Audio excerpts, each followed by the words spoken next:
Welcome to All Things Cardio-Oncology. My name is Steve Caselli. I'm the Executive Director of ICOS. And in this podcast, you'll hear from a diverse representation from our community. We want you to be both informed and inspired by their stories and experiences, and we're so glad that you've joined us today. In the introduction to this program, we say that we want our listeners to be both informed and inspired by the stories that we hear. And I think this is really a truly inspiring story. And today I'm happy to be speaking with Dr. Eiman Jahangir. He is Associate Professor of Medicine in the Division of Cardiovascular Medicine and the Director of Cardio-Oncology at the Vanderbilt University Medical School. So Eiman, welcome. Thank you. I appreciate you inviting me. Yeah, it's great to have you. And so what led me to reach out to Eiman was that I recently learned that he is going to be the first ICOS member for sure, and probably the first cardio-oncologist who will also be an astronaut at some point here in the near future. And this is an amazing story, and it's clearly yours to tell. But I do want to back up and just hear from you kind of a little bit how you develop these two tracks of interest, both medicine and space travel. But maybe first you could just explain what we're talking about. How is it that you are here soon to realize your dream to become an astronaut, and how did that come about? Yeah, so to answer the first part of the question, or I guess the second part, I am always looking for ways to go to space. This has been a lifelong dream and one that I've actively pursued for 20 years. So whether it was NASA, which really was the only way to get there up until about 5 years ago, or now commercial entities, which include things like Virgin, Blue Origin, and SpaceX, I'm always fully involved. I'm someone that refuses to tell myself no. So if there's a way to apply, I apply. So there's a group called Moondao, which is an internet-based space program that started during kind of like the cryptocurrency boom, I guess would be the question. I don't know if it's a bubble because we haven't seen it burst completely. But they, about 3 years ago, they went out there and said, "Hey, we want to send a community member to space. Please send us donations, and then we're gonna send people to space." And they raised a lot of money. I mean, millions of dollars in a matter of 30 days, and purchased 2 tickets to go to space on Blue Origin. So one of them was given to a influencer, Kobe Cotton, who's Dude Perfect. I didn't personally know him, but people with children may know who he is. He's a generation younger than me, and he already went to space. And the second one was given to a community member through actually a raffle. So despite all my preparation, at the end of the day, it was just the luck of being around. And I applied and was there for the drawing and didn't actually get picked initially. I was the 4th person picked. But I said, well, I'm not out because, these things are hard and you never know why people can't go. So as I waited for the announcement, nothing happened. And then they were going to announce it. And an hour before they canceled the announcement, I looked at my wife. I said, well, I still have a shot because they haven't announced who's going. And lo and behold, a week later, just the night of the solar eclipse that we all went and saw here in the United States, I received a text saying, "Hey, can we talk tomorrow?" And the following day, I found out that my lifelong dream of going to space was going to be fulfilled. That is amazing. And so Moondao is this online organization, and then they're connected to Blue Origin. Is that correct? Correct. They've purchased a seat through Blue Origin and partnered with them to send, Dude Perfect and now myself to space. Right. And if you have boys, which I do, you know what Dude Perfect is all about. And so Blue Origin, just to be clear for everybody, is basically the competitor to Elon Musk's SpaceX. Is that accurate? So there are 3 commercial entities actually sending people to space. Virgin Galactic is one, which was Richard Branson started after the X Games. They just had their final mission. They did 12 flights on their initial rocket, and they're building another rocket that should hopefully be ready in 2 years called the Delta. Then there's Blue Origin, which right now has the new Shepard that does sub-orbital flights, which is what I will be on. So you go up 2,200 miles per hour, you go up 68 miles into space, you detach, you're free floating for 4 or 5 minutes, and then you come plummeting down to Earth. So the whole flight is actually shorter than this interview, but it goes along the flight plan of the first person to go to space and first American to go to space. Both Yuri in the Russian part, and then on our end, Alan Shepard, which was a suborbital flight. SpaceX is sending people up currently orbital, so they have a spaceship that sends people 23,000 miles per hour, because that's what you need to actually reach orbit. So a magnitude of 10 from what I'm going to be doing, and you can get into orbit. And Blue Origin is actually building a spaceship right now that they've been doing testing on, called Glenn, which is going to be their orbital flight rocket. So as soon as that's ready, then SpaceX and Blue Origin are going to be sending people to orbit. Okay, gotcha. That's super helpful for those of us who don't know all the ins and outs of this world. And then what were some of the, like, when you had to apply for this, what were some of the qualifications? I think they had over 2,200 applicants. So Yeah. what kind of things were they looking for? Well, so, there's kind of two ways to look at this. I started this process about 20 years ago. So I graduated college in 2005. When I was younger, I always wanted to be an astronaut and a physician, right? Apologize, but at this point in our conversation, we had a hiccup in the communication, but Eiman was explaining how his family was visiting the Kennedy Space Center, and we'll pick up the conversation there. Once again, we saw the rockets, and I said, why am I not an astronaut? Like, what can I do to get here? And I went back and looked up on NASA, what do you need to be? And lo and behold, we all qualify. If you're a physician or a pharmacist, you qualify to become an astronaut, as long as you meet certain health requirements. So I applied back then. I was a finalist with NASA in 2009 and 2013. So I was very close. It was down to like 60 people, and they took 8 to 10. And back then, that was the only game in town, right? There was nothing else but NASA or the Russians. And since then, I've done everything I could to kind of prepare myself for commercial space becoming an entity. So I did courses in zero G and high G, hypobaric stuff, scuba diving, taking courses on just life support systems and kind of space medicine. Have done all of that in preparation for when commercial space was actually going to become viable.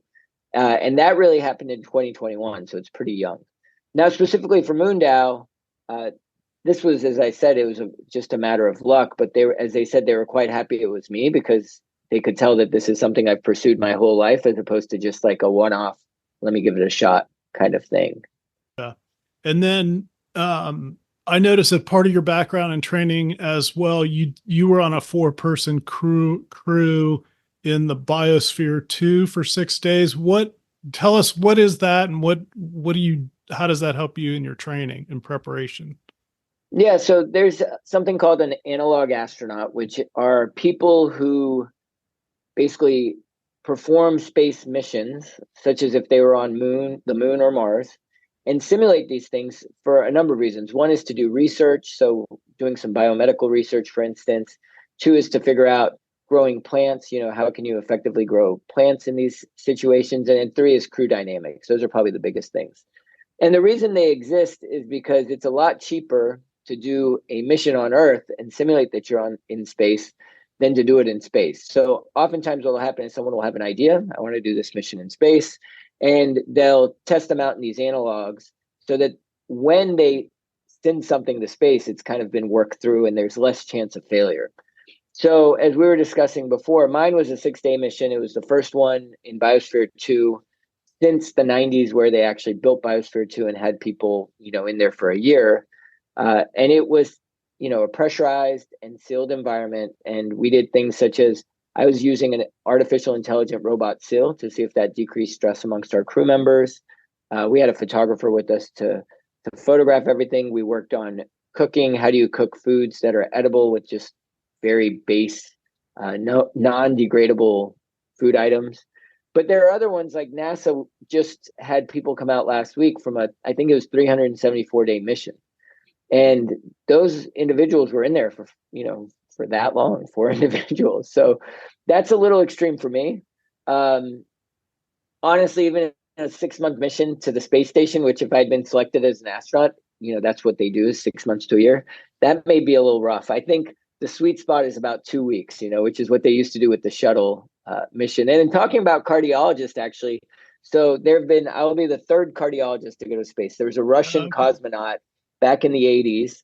And then Drew Gaffney, who actually was a physician here at Vanderbilt University, he went with one of the science missions he actually went in with a right heart catheter to space. So they put in a PICC line so they could measure his right heart pressures going into space, and then initially, during zero gravity. And I will be the third person that's a cardiologist. So I'm very excited about this. That's great.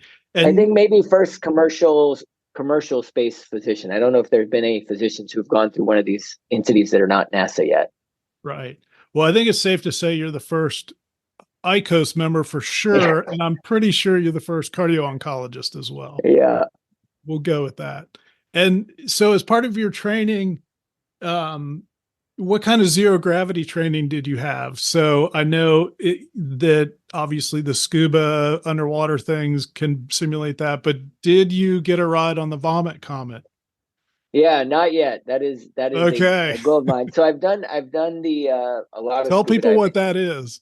Yeah, so there's the Vomit Comet, which is what it's traditionally called, is an airplane that will go up and do parabolas, and you get about 20 to 30 seconds of weightlessness per parabola.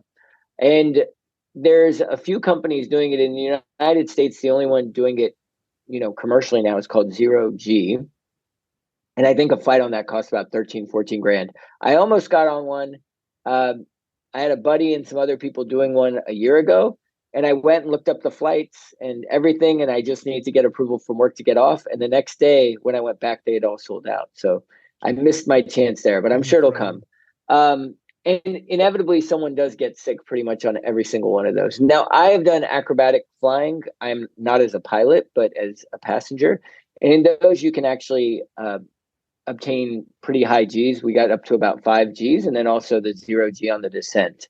I did almost pass out going on that high Gs because, it does happen. And even though I tried to do the breathing techniques and all the things you can learn, it's real. And I guess that's why fighter pilots wear the tight pants, to increase venous pressure and things like that, because otherwise, when they're going really, really fast, it affects you. Now, on this flight with Blue Origin, we'll be going about 3 Gs. If there is, for some reason, some sort of mishap and the thing deploys emergently, that's about 5 Gs of force. Wow.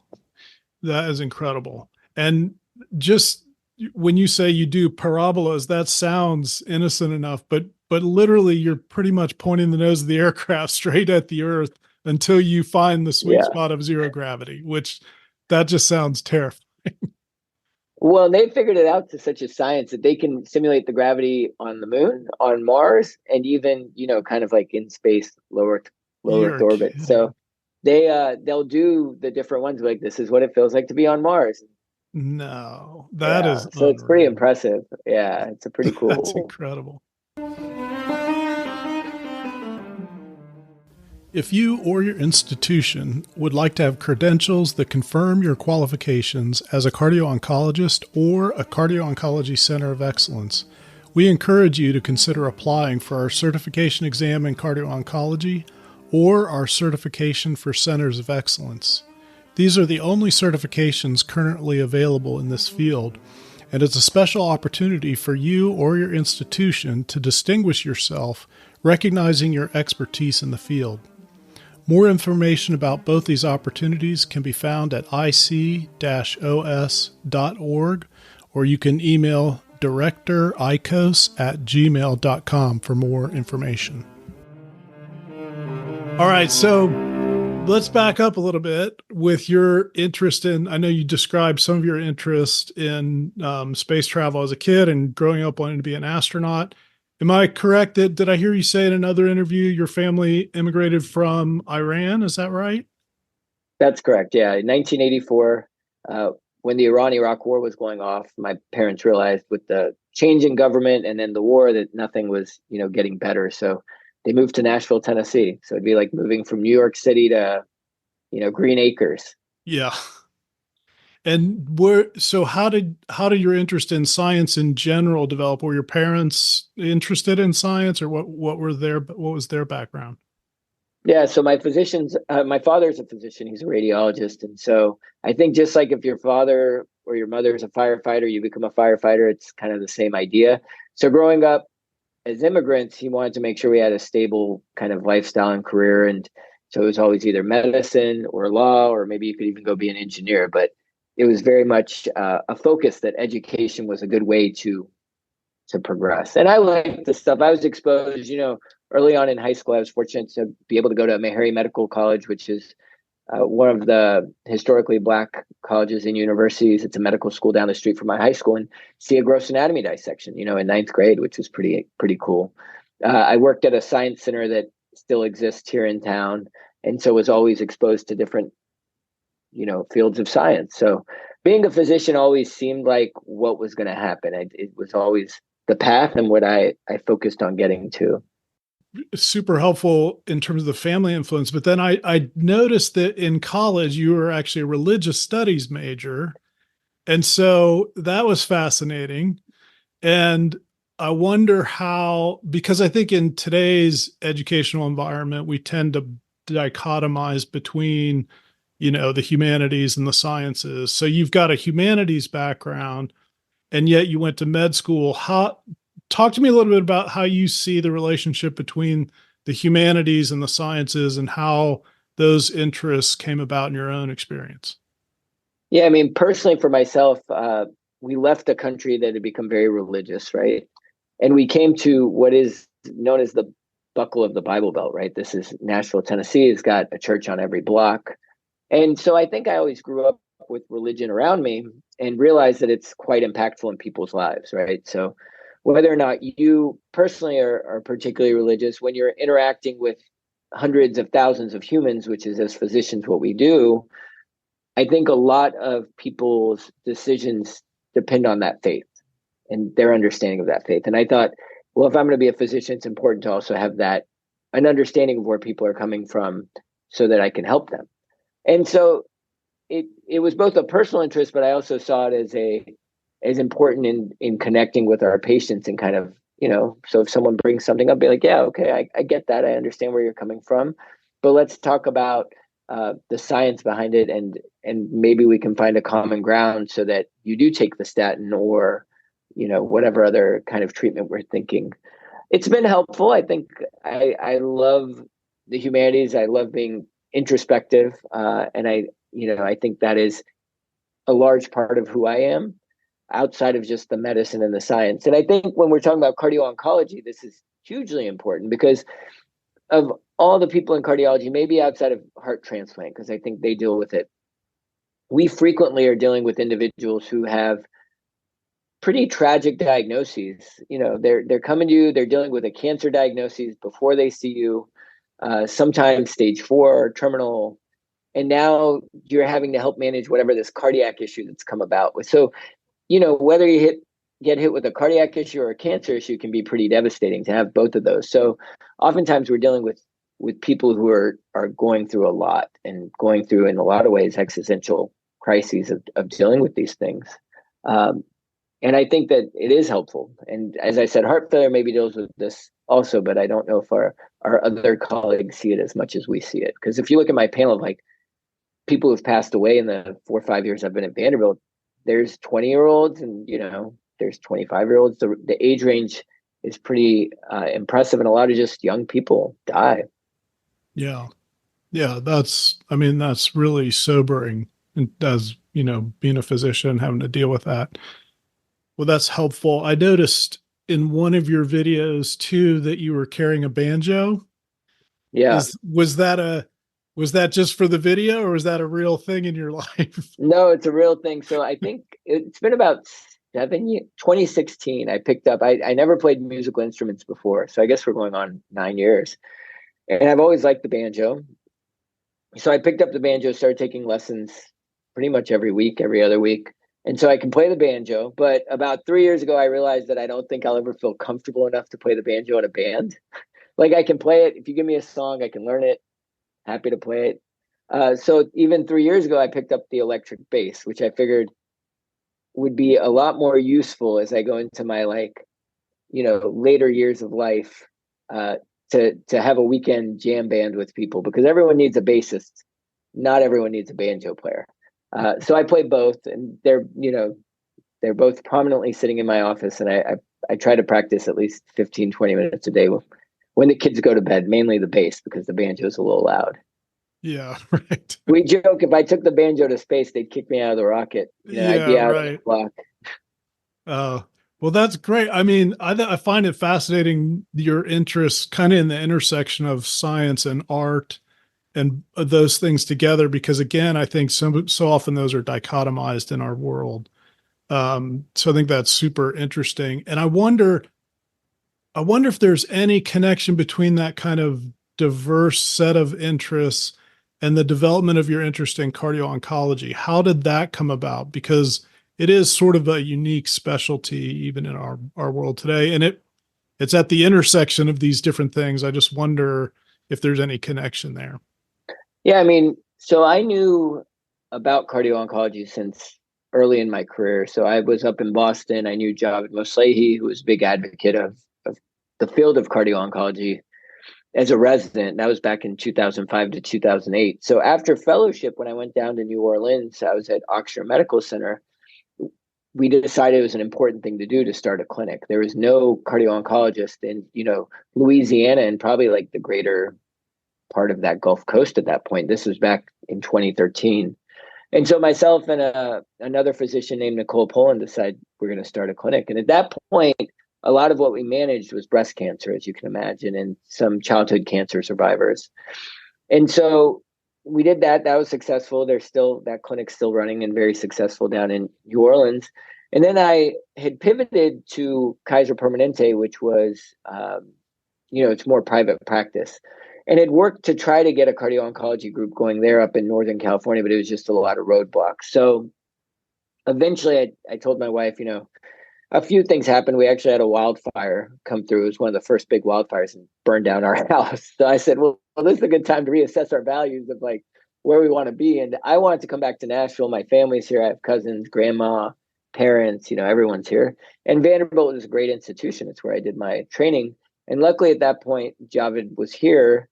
And so I reached out to him. I think Dr. Linehan had just left. So I kind of backfilled Dr. Linehan's position. Not that you can backfill Dr. Linehan, because he trained me back when I was a fellow. So it was great to be able to come back because, Dr. David Slosky was here, Javed was here, and myself, and we worked very well about just growing this group and kind of managing everything and seeing everything. And Javed had luckily started a fellowship program at that point. So we're actually not only doing clinical work and the research work, but we were also training the next generation of people coming through.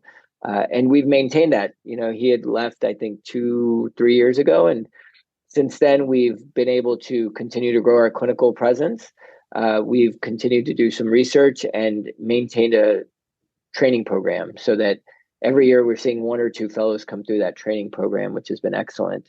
I'm excited because we went from having 3 people down to me for about a year, and now we have 1 faculty that joined last year and 2 more joining come this fall. So we're going to be 4 people, which is kind of a nice group, I think, to be able to do this work. That's great. And I noticed in your resume as well that you actually did some research down in South America as was that part of your training, or where did that slot in your experience?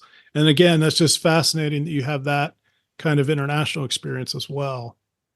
Yeah. So when I was sitting here doing my second year of fellowship, I realized that I also wanted to get a stronger research understanding. And so I applied for a Fogarty clinical research fellowship through the NIH, which is a 1-year program to go do research in another country, and was fortunate to get picked up. So I actually went down to Argentina and we did research in the Southern Cone, which is like Argentina, Chile, and Uruguay, looking at hypertension. So trying to figure out the prevalence of hypertension, which had not really been done in a good systematic format before. And then also the rate of treatment and control. So really kind of, public health, high level stuff that if you can manage really makes a big impact. And it was fantastic because it was, between my second and third year of fellowship, I came back, finished my fellowship, earned an MPH, and then was able to go on and kind of do the work. That's great. You have such a wide variety of experience and interests. It's really interesting. So maybe we can bring these things together. And where do you see intersections between your varied interests? Like if you could talk about particularly the science and humanities, but then really the medical with the space interests, where are there similarities, differences in terms of training? How do your interests intersect there? Well, I mean, I would say that the obvious point is a lot of type A people go into both of these things. Yeah. So if you want to become an astronaut through NASA, for instance, you have to be very task oriented, very driven, and good at working in teams and good at being flexible. And I think that is what physicians are. That's what we learn to be, right? Yes, we're intelligent. Yes, we're able to take lots of data, but at the end of the day, once you've absorbed all of that information, the things that become important and improve patient outcomes is our ability to be flexible, communicate, and work in teams, which is what's important if you're on the space station and something changes, right? You have to be able to adapt and work with your colleagues. I think just like we talk about art in medicine, right? There's always been this idea of like art in medicine and humanities and how we're dealing with humans, and that's an important aspect of what we should be thinking about doing, at least in training and developing physicians. That needs to come to space because it hasn't really been there yet. If you look at the people we've sent to space so far, it's mainly, pilots, physicians, engineers, scientists of some sort. Teachers, there's a small subset of teachers, educators through the NASA program, but to really be able to go up there and experience what they call the overview effect, where you see all of existence, of human existence on this tiny globe.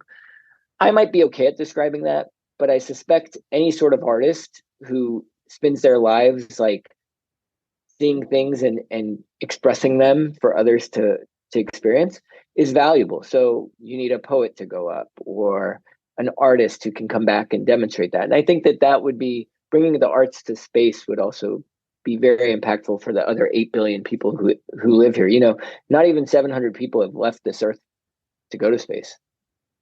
We haven't been doing this that long. There haven't been that many opportunities. Uh, so that I think is important. Now, if you talk about cardio-oncology specifically, I think there's a lot of correlation. I think someone tried to write a paper about this, which was a clever paper and I think on point. But a lot of things we see as cardio-oncologists are the same issues they deal with in space. Radiation, right? So how does radiation have its long-term effects? We deal with that a lot. Aging cells and kind of what chemotherapy can do to people. We know that stress responses change, immune responses change when you go to space. So there is some actual overlap of the human body and what's happening between when individuals go up to space or when they're getting therapy with radiation, chemo, etc. There's probably more of an overlap than we think. Yeah, that was actually my next question was, is there actual scientific research that you will be doing or that has been done in oncology and or cardiology through the space program? So, this is a short flight. So we've been trying to identify research that makes sense to do on a suborbital flight. We've reached out to various people. So the things that I'm probably going to end up doing are, and this still is being determined, but I work with some engineers through a group called IIAS. They're an astronautic science group, and they've done a lot of fluid dynamic research in microgravity or parabolic flight. So I'm probably going to take a payload for them to see how fluids interact in microgravity. The other thing I'm hoping to do is wear a glucometer and like an ECG monitor just to see the effects of going up and down. That's pretty straightforward. As far as oncology comes, now we have a great program here at Nashville, which is a CHIP program. So, clonal hematopoiesis of indeterminate potential. We work very closely with our oncologists, and one of our oncologists is actually running a large study, a registry, where he's collecting people's bloodlines, et cetera. So I'm probably going to join that study and give him my blood before to be sequenced, and then afterwards to see if there's any change. Now, it's the recent studies that have come out from there was a mission called Inspiration 4 that flew about 2 years ago, and they were up in space for 3 days. So they went up with SpaceX. They were in orbit for 3 days and they came back. And a lot of the data that came out just about a month ago demonstrated that even those 3 days affected their cell lines and the stress response and like macrophages, all of these things in a very short amount of time. So it'll be interesting to see, even if that, 15 minutes and the stress of it or the radiation exposure, because there is some radiation exposure, how that affects it. My hope is, I think on a bigger scale, that, as we improve or increase commercial access to space, it's not just going to be these 15 minutes rides, but as bigger spaceships start being built, like SpaceX is currently building their Heavy, the Starship Heavy, we'll be able to send more mass to space for cheaper. So then you're going to have potential factories in space, space stations in space. And we need to, as physicians, figure out who it's safe to send up there, because we'd like to send everyone up if we could. But what you don't want to have happen is someone to go up, have a heart attack, and have to come right back down, or have a stroke in space, or some sort of medical emergency that's going to obviate the need to come back to the ground early.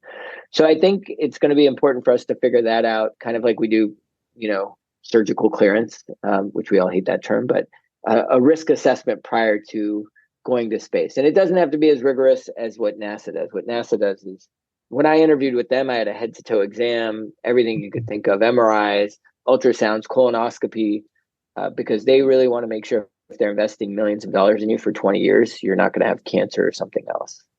Right. That's fascinating. Well, really appreciate you taking the time to share your story with us. And I hope that we'll be able to get you on after your flight. Do you happen to know when the flight will be? I have an idea of where I am in the queue, but cannot disclose at this point. You'll know. We'll send out an email when it happens. Yeah. Yes, for sure. And we'll look forward to that. And we'll love to hear a report afterwards. So thank you so much for just sharing your experience with our community. It's really fascinating, and we look forward to hearing a full report. Totally appreciate it. Thank you for your time. Our pleasure. For more information about ICOS, you can go to ic-os.org, where you'll find more information about all of our programs, including our weekly webinars, our board certification exam, and other resources that we know you'll find helpful. Thanks for joining us today, and we hope to hear from you soon.